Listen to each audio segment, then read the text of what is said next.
हमने दूसरी बात भी की है, 3 बच्चे हिंदू सच्चे, 3 बच्चे हिंदू सच्चे अभियान हम पूरे देश में चलाने जा रहे हैं।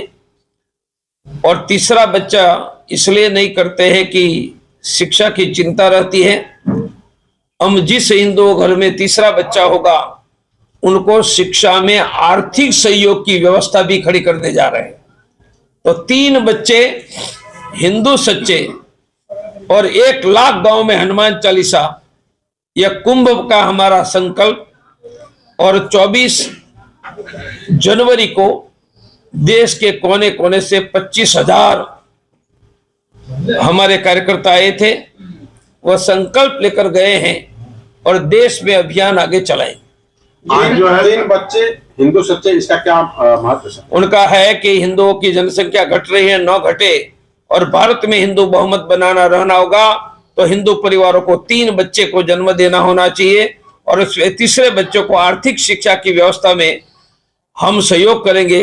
और सरकार भी परिवर्तन करके जिन हिंदू के घर में 3 बच्चे हैं उन पर चुनाव लड़ने का बाकी सब प्रतिबंध है वो हटाने का काम करे।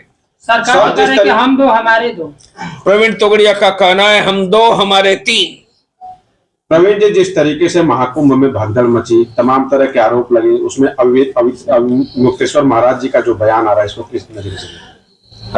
मैं कुछ भी उस पर कमेंट नहीं करूंगा। मैं चाहूंगा कि सभी तीर्थ यात्री कुंभ में आने वाले सुरक्षित रहे, स्नान करें, सबको खाना मिले, रहने की व्यवस्था मिले, उस काम में मैं लगा हूं। प्रशासन का काम करेगा, मैं उसके बारे में कोई कमेंट नहीं करूंगा। अयोध्या का पाप जो है क्या मिल्कीपुर में धुल गया? आज प्रचंड जीत हुई है बीजेपी की मिल्कीपुर में। बीजेपी मिल्कीपुर में भी जीत गई है और दिल्ली में भी जीत गई है, इसलिए अब फिर से बीजेपी का ग्राफ ऊपर उठ रहा है। क्या अयोध्या का पाप धुल गया? पाप था वह तो आप कह रहे हैं, मैंने तो नहीं कहा। अयोध्या तो हिंदुओं के विजय की नगरी है, वहां पाप की बात करना अनुचित है। आप डॉक्टर हैं, 27 सालों से बीजेपी जो है, जो कैंसर था बीजेपी का, दिल्ली में वो कैंसर समाप्त हो गया, 27 वर्षों बाद जीती है। क्या कहना चाहेंगे दिल्ली की? इसके लिए बीजेपी के सभी दिल्ली के कार्यकर्ता को अभिनंदन, धन्यवाद कि सबने मेहनत की। अब दिल्ली की जनता की सेवा करके और सम्मान प्राप्त करो। सीएम केजरीवाल बिहार में जो पूर्व सीएम थे, समय समय बलवान है नहीं पुरुष बलवान, काबे अर्जुन लूट गयो वही धनुष वही बाण। इसलिए महाभारत जीतने वाला अर्जुन भी लुटेरों के सामने हार जाता है।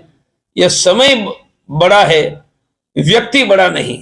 अखिलेश यादव जो चुनाव आयोग को जो सफेद कपड़ा देने की बात कर रहे हैं, अखिलेश भैया है, उनको लोकतंत्र में अपनी बात रखने का अधिकार है। दिल्ली से अब क्या बिहार को भी साधा जाएगा सर, जिस तरीके से बीजेपी ने दिल्ली पे आशा रखते हैं कि चारों ओर विजय आगे बढ़ता रहे। गाजीपुर कैसे आना हुआ, क्या उद्देश्य है? बस मैं बिहार से जा रहा था तो आप सबका वार्तालाप हो जाए।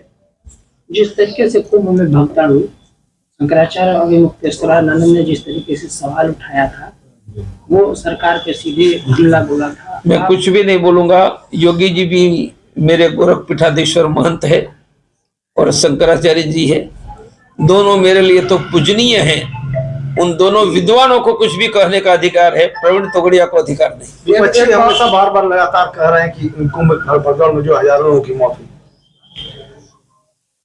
सत्य क्या है वह सरकार ही बता सकती है, जनता के नाते हम बताने के लिए। चर्चा बहुत तेजी से हो रही थी कि आपका और मोहन भागवत जी का एक वैचारिक मिलन जो हुआ था, उसको लेकर। ये सच है, हुआ है, हो गया है, हमेशा के लिए गले लग गए हैं और मिलकर हिंदुत्व को आगे ले जाने वाले हैं। सर गवर्नमेंट जो है फैमिली प्लानिंग करती है, आप 3 बच्चों की बात करते हैं। प्रवीण तोगड़िया वही कहेगा, 3 बच्चे पैदा करो, 3 बच्चे हिंदू सच्चे, वही हमारा नारा है। और सरकार की पॉलिसी हम बदलवाएंगे। पॉलिसी सरकार की तो जनता बदलवाती है ना। राम मंदिर नहीं बन रहा तो बनवाया ना, तो 3 बच्चे की पॉलिसी भी सरकार से हम करवाएंगे। जय श्री राम। या तो मुसलमानों को 2 बच्चे तक सीमित करो, वरना हम 3 बच्चे पैदा करवाएंगे ही। जय श्री राम।